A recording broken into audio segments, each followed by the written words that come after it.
ಸುಕೇತನಯೇಮಾನ ಆಯುಷ್ಮಾನೋ ಗೋಷಮಾನೋ ಅಶ್ವೇಶುರೇಶ. ಶ್ರೀ ಗುರುಭ್ಯೋ ನಮಃ. ಆತ್ಮೀಯ ಶ್ರೀ ಬಸವೇಶ್ವರ ಜ್ಯೋತಿಷ್ಯ ಯೂಟ್ಯೂಬ್ ಚಾನಲ್ ನನ್ನ ಪ್ರೀತಿಯ ವೀಕ್ಷಕರಿಗೆ 2025ನೇ ವರ್ಷದ ಜನವರಿ ತಿಂಗಳ ತುಲಾರಾಶಿಯ ಮಾಸ ಭವಿಷ್ಯವನ್ನು ನಾವು ನೋಡ್ತಾ ಇದ್ದೀವಿ. ಪ್ರೀತಿಯ ವೀಕ್ಷಕರಿಗೆ ಹೊಸ ವರ್ಷದ ಶುಭಾಶಯಗಳು. ತಮ್ಮೆಲ್ಲರಿಗೂ ಕೂಡ ಹೊಸ ವರ್ಷದಲ್ಲಿ ವಿಶೇಷವಾಗಿ ನೀವು ಅಂದುಕೊಂಡಿರತಕ್ಕಂತಹ ಕೆಲಸ ಕಾರ್ಯಗಳು ಜಯವನ್ನ ಉಂಟು ಮಾಡಲಿ. ನನ್ನ ಆರಾಧ್ಯ ದೇವ ಶ್ರೀ ಏಳುಕೊಪ್ಪರಿಗೆ ನಂದೀಶ್ವರ ಸ್ವಾಮಿಯಲ್ಲಿ ಪ್ರಾರ್ಥನೆಯನ್ನು ಮಾಡುತ್ತಾ ಮೊದಲನೆಯದಾಗಿ ಗ್ರಹಗಳ ಪರಿವರ್ತನೆಯನ್ನು ನೋಡ್ಕೊಂಡು ಬರೋಣ. ಗ್ರಹ ಯಾವ ಗ್ರಹ ಎಲ್ಲಿದೆ, ಏನು ಸಂಚಾರವನ್ನು ಮಾಡ್ತಾ ಇದ್ದಾರೆ. ಮೊದಲನೇದಾಗಿ ಭಾತೃವಿನ ಮನೆಯಲ್ಲಿ ಬುಧ ಸಂಚಾರವನ್ನು ಮಾಡ್ತಾ ಇದ್ದಾರೆ. ಹಾಗೆ ಧನಸ್ಸು ರಾಶಿಯಲ್ಲಿ 14 ದಿವಸಗಳ ಕಾಲ ರವಿ ಸಂಚಾರವನ್ನ ಮಾಡ್ತಾ ಇದ್ದಾರೆ. ಜನವರಿ 14ನೇ ತಾರೀಕು ಮಕರ ರಾಶಿಗೆ ರವಿ ಪ್ರವೇಶವನ್ನ ಮಾಡ್ತಾರೆ. ಅನಂತರವಾಗಿ ಪಂಚಮದಲ್ಲಿ ಶನಿ ಶುಕ್ರ ಸ್ಥಿತರಾಗಿದ್ದಾರೆ. ಹಾಗೆ ಶುಕ್ರ ಪಂಚಮದಲ್ಲೂ ಕೂಡ ಸ್ಥಿತರಾಗಿದ್ದಾರೆ. ಷಷ್ಠ ಭಾವದಲ್ಲಿ ರಾಹು ಸ್ಥಿತನಾಗಿದ್ದಾನೆ. ಶತ್ರುವಿನ ಮನೆಯಲ್ಲಿ ಅಷ್ಟಮದಲ್ಲಿ ಗುರು ಸ್ಥಿತನಾಗಿದ್ದಾನೆ. ಕರ್ಮಸ್ಥಾನದಲ್ಲಿ ಕುಜ ಸ್ಥಿತನಾಗಿದ್ದಾನೆ. ನಷ್ಟ ಭಾವದಲ್ಲಿ ಕೇತು ಸ್ಥಿತನಾಗಿದ್ದಾನೆ. ಹಾಗಾದ್ರೆ ಯಾವ ಗ್ರಹದಿಂದ ಲಾಭ ಇದೆ, ಯಾವ ಗ್ರಹದಿಂದ ನಷ್ಟ ಇದೆ, ಇವೆರಡೇ ಪಾಯಿಂಟು. ಮೊದಲನೇ ಗ್ರಹ ಯಾವ ಗ್ರಹದಿಂದ ನಷ್ಟ ಇದೆ ಅನ್ನುವಂಥದ್ದು. ಗುರು ಅಷ್ಟಮದಲ್ಲಿದ್ದಾನೆ, ಗುರುಬಲ ಇಲ್ಲ. ಮೇ 15ರವರೆಗೂ ಕೂಡ ನಿಮಗೆ ಗುರುಬಲ ಇರುವುದಿಲ್ಲ. ಅದರಿಂದ ಎಚ್ಚರಿಕೆಯನ್ನು ವಹಿಸಿಕೊಳ್ಬೇಕು. ಯಾವ ರೀತಿಯಾಗಿ ನೋಡಿ, ಉದ್ಯೋಗಸ್ಥ ಮಹಿಳೆಯರಿಗೆ ವರ್ಗಾವಣೆಯಲ್ಲಿ ತುಂಬಾ ಕಿರುಕುಳವನ್ನು ಕೊಡ್ತಾರೆ. ನೀವೇನಾದ್ರೂ ಕೆಲಸ ಕಾರ್ಯಗಳಲ್ಲಿ ಏನಾದ್ರೂ ಮಾಡ್ತಾ ಇದ್ರೆ ಆಫೀಸಲ್ಲಿ ತುಂಬಾ ಕಿರುಕುಳವನ್ನು ಕೊಡ್ತಾರೆ. ಅಥವಾ ಸರ್ಕಾರಿ ಅಧಿಕಾರಿಗಳಿಗೂ ಕೂಡ ವಿಶೇಷವಾಗಿ ಮೇಲಾಧಿಕಾರಿಗಳ ಕಿರುಕುಳ ಅತಿ ಹೆಚ್ಚಿನದಾಗಿ ಇರುತ್ತೆ ನಿಮಗೆ. ಏಕೆಂದ್ರೆ ಮೇ 15ರವರೆಗೂ ಕೂಡ ಸಮಯ ಚೆನ್ನಾಗಿಲ್ಲ. ಆದ್ರಿಂದ ನಿಮಗೆ ಒತ್ತಡ ಮೇಲೆ ಒತ್ತಡ ಬೀರುತ್ತೆ. ಅದರಿಂದ ಹಣ ಖರ್ಚು ವಿಪರೀತವಾಗಿ ಮಾಡ್ಕೊಳ್ತೀರಾ ಅನ್ನುವಂಥದ್ದು. ಅದರಿಂದ ಸಹನೆ ಇರಲಿ, ತಾಳ್ಮೆ ಇರಲಿ. ತಾಳಿದವನು ಬಾಳಿಯಾನು. ಅದರಿಂದ ತಾಳ್ಮೆ ಇರಲಿ ನಿಮಗೆ. ಹಾಗೆ ವಾಣಿಜ್ಯೋದ್ಯಮಿಗಳಿಗೂ ಕೂಡ ನೀವೇನಾದ್ರೂ ಪಾರ್ಟ್ನರ್ಶಿಪ್ ಅಲ್ಲಿ ವ್ಯವಹಾರವನ್ನ ಮಾಡಿದ್ರೆ ಅಲ್ಲಿ ನಿಮ್ಮ ಪಾರ್ಟ್ನರ್ಶಿಪ್ಗಳಿಂದನೇ ನಿಮಗೆ ಮೋಸ ಹೋಗ್ತದೆ. ಪಾಲುಗಾರರಿಂದನೇ ನಿಮಗೆ ಕಿರುಕುಳವನ್ನು ಪಡೆದುಕೊಳ್ತೀರಾ. ಪಾಲುಗಾರರಿಂದನೇ ನಿಮಗೆ ಮೋಸ ಹೋಗುವಂತದ್ದು. ಅರ್ಧದಷ್ಟು ನಿಮಗೆ ಅಲ್ಲೇ ನಷ್ಟ ಆಗುವಂತದ್ದು ಇಲ್ಲಿ ಸೂಚಿಸ್ತಾ ಇದೆ. ಹಾಗೆ ಪುಸ್ತಕ ಮಾರಾಟಗಾರರಿಗೆ ವಿಶೇಷವಾಗಿ ಸ್ವಲ್ಪ ಸಾಧಾರಣ ನಷ್ಟವನ್ನ ಇಲ್ಲಿ ಸೂಚಿಸ್ತಾ ಇದೆ. ಹಾಗೆ ಹೈನೋತ್ಪನ್ನವನ್ನ ಮಾಡುವಂತವರಿಗೆ ಅಥವಾ ಅದರಲ್ಲಿ ಏನಾದ್ರೂ ನಿಮಗೆ ಐಡಿಯಾ ಇಲ್ಲದೇನೆ ನೀವು ಮಾರಾಟದಲ್ಲಿ ಅಥವಾ ಐಡಿಯಾ ಇಲ್ಲದೇನೆ ನೀವೇನಾದ್ರೂ ಒಂದು ಬಂಡವಾಳನ ಹೂಡಿದ್ರೆ ಖಂಡಿತವಾಗ್ಲೂ ಕೂಡ ನಷ್ಟವನ್ನು ಅನುಭವಿಸ್ತೀರಾ.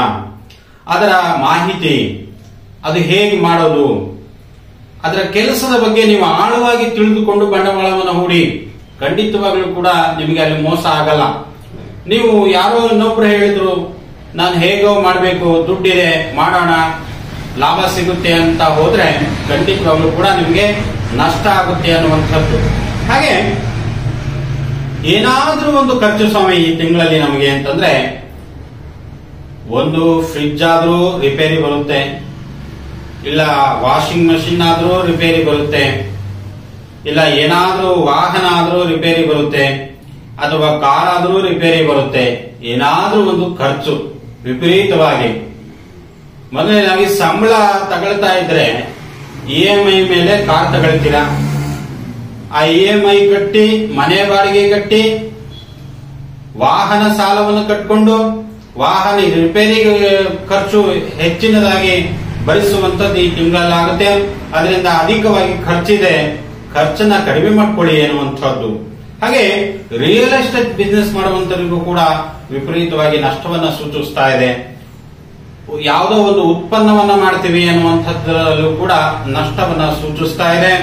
ಅಲಂಕಾರಿಕ ವಸ್ತುಗಳಿಂದನೂ ಕೂಡ ನಷ್ಟವನ್ನ ಸೂಚಿಸ್ತಾ ಇದೆ. ಅಲಂಕಾರಿಕ ವಸ್ತುಗಳನ್ನ ಯಾರಾದ್ರೂ ಖರೀದಿಯನ್ನ ಮಾಡ್ತಾ ಇದ್ರೆ ಇನ್ನೊಂದು 2 ತಿಂಗಳು ಮುಂದೂಡಿ ಅನ್ನುವಂಥದ್ದು.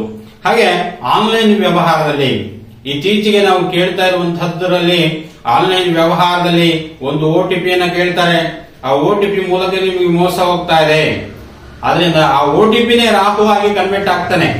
ಯಾಕೆಂತಂದ್ರೆ ರಾಹು ಮೋಸಕಾರಕ, ಮೋಡಿಕಾರಕ. ಆ ರಾಹುವಿನಿಂದ ಮೋಸ ಹೋಗ್ತದೆ ಎನ್ನುವಂಥದ್ದು. ಅದನ್ನು ಬಹಳ ಎಚ್ಚರಿಕೆಯನ್ನು ವಹಿಸಿಕೊಳ್ಳಿ ಎನ್ನುವಂಥದ್ದು.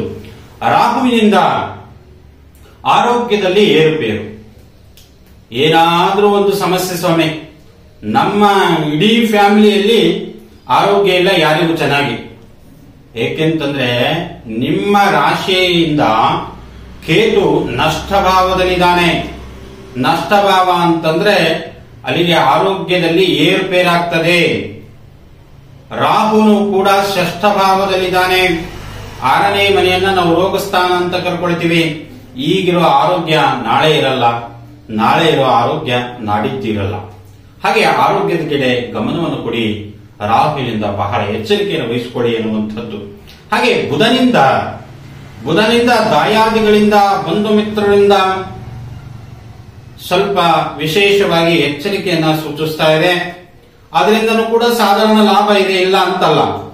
ಆದ್ರೆ ಯಾವ ಗ್ರಹದಿಂದ ನಿಮಗೆ ಲಾಭ ಇದೆ ಅನ್ನುವಂಥದ್ದು ತಿಳ್ಕೊಳ್ಳೋಣ. ಮೊದಲನೇದು ಅಲ್ಲಿ ಶುಕ್ರ ಗ್ರಹದಿಂದ ನಿಮಗೆ ಲಾಭ ಇದೆ. ಶುಕ್ರ ಗ್ರಹ ಒಂದೇ ನಿಮಗೆ ಲಾಭವನ್ನು ತಂದು ಕೊಡ್ತಾ ಇದ್ದಾನೆ. ಅದು 70% ಮಾತ್ರ ಲಾಭವನ್ನು ತಂದು ಕೊಡ್ತಾನೆ. ಯಾಕಂದ್ರೆ ಶುಕ್ರ ಮಿತ್ರನ ಕ್ಷೇತ್ರದಲ್ಲಿ ಇರುವುದರಿಂದ, ಶನಿಯ ಕ್ಷೇತ್ರದಲ್ಲಿ ಇರುವುದರಿಂದ, ಶನಿ ಅಂತಂದ್ರೆ ಕಬ್ಬಿಣಕ್ಕೆ ಕಾರಕ, ಸ್ಟೀಲ್ಗಳಿಗೆ ಕಾರಕ, ಸಿಮೆಂಟ್ಗೆ ಕಾರಕ. ಆದ್ರಿಂದ ಸಿಮೆಂಟು, ಕಬ್ಬಿಣ ವ್ಯಾಪಾರದಲ್ಲಿ, ಸ್ಟೀಲ್ ವ್ಯಾಪಾರದಲ್ಲಿ ಅಥವಾ ವುಡ್ ವರ್ಕ್ ವ್ಯಾಪಾರದಲ್ಲಿ, ಸಣ್ಣ ಪುಟ್ಟ ಗುಡಿಗೈಗಾರಿಕೆ ಮತ್ತು ಸಣ್ಣ ಕೈಗಾರಿಕೆ ಮಾಡುವಂತವರಿಗೆ ಸಾಧಾರಣವಾಗಿ ಲಾಭ ಇದೆ. ಬಹಳ ಎಚ್ಚರಿಕೆಯಿಂದ ಇರಿ. ಈ ಜನವರಿ ತಿಂಗಳಲ್ಲಿ ತುಲಾ ರಾಶಿಯವರು ಏನು ಪರಿಹಾರವನ್ನು ಮಾಡಿಕೊಳ್ಬೇಕು? ಹಣಕಾಸು ಇರುವಂತವರು ಗುರು ಶಾಂತಿಯನ್ನ ಮಾಡ್ಕೊಳ್ಳಿ. ಗುರುಗಳನ್ನ ಮನೆಗೆ ಕರೆಸಿಕೊಂಡು ವಸ್ತ್ರದಾನವನ್ನ ಮಾಡಿ, ಅಥವಾ ಗೋ ಪೂಜೆಯನ್ನ ಮಾಡಿ, ಗೋಶಾಲೆಗೆ ನೀವು ಮೇವು ಕೊಡೋದಾಗ್ಲಿ ಅಥವಾ ಏನಾದ್ರೂ ಒಂದು ಕೊಡಿಸುವಂತದ್ರ ಮೂಲಕನೂ ಕೂಡ ಲಕ್ಷ ದೋಷವನ್ನ ಪರಿಹಾರ ಆಗುತ್ತೆ ಅನ್ನುವಂಥದ್ದು ಕೂಡ ಇಲ್ಲಿ ಸೂಚಿಸ್ತಾ ಇದೆ. ತಮ್ಮೆಲ್ಲರಿಗೂ ಕೂಡ ಶ್ರೀ ಬಸವೇಶ್ವರ ಜ್ಯೋತಿಷ್ಯ ಯೂಟ್ಯೂಬ್ ಚಾನಲ್ ಸಬ್ಸ್ಕ್ರೈಬ್ ಮಾಡುವುದನ್ನ ಮರಿಬೇಡಿ ಅಂತ ಹೇಳುತ್ತಾ ನನ್ನ ನಮಸ್ಕಾರಗಳು. ನಮ್ಮ ಯೂಟ್ಯೂಬ್ ಚಾನಲ್ ವತಿಯಿಂದ ನಿಮಗೆ ವಿಶೇಷವಾಗಿ ನೀವು ಬೆಳೆಸ್ತಾ ಇರುವಂತಹ ಈ ಯೂಟ್ಯೂಬ್ ಚಾನಲ್ ನಾವು ಯಾವತ್ತೂ ಕೂಡ ಮರೆಯೋದಿಲ್ಲ. ಈಗಾಗಲೇ ನಾವು 2000 ಸಬ್ಸ್ಕ್ರೈಬ್ಗೆ ಹತ್ರ ಆಗ್ತಾ ಇದ್ದೇವೆ. ಆದ್ರಿಂದ ಇನ್ನೂ ಅತಿ ಹೆಚ್ಚಿನದಾಗಿ ಶೇರ್ ಮಾಡೋದನ್ನ ಮರಿಬೇಡಿ, ಸಬ್ಸ್ಕ್ರೈಬ್ ಮಾಡೋದನ್ನ ಮರಿಬೇಡಿ, ಲೈಕ್ ಕೂಡ ಕೊಡುವುದನ್ನ ಮರಿಬೇಡಿ ಅಂತ ಹೇಳುತ್ತಾ ನನ್ನ ನಮಸ್ಕಾರಗಳು.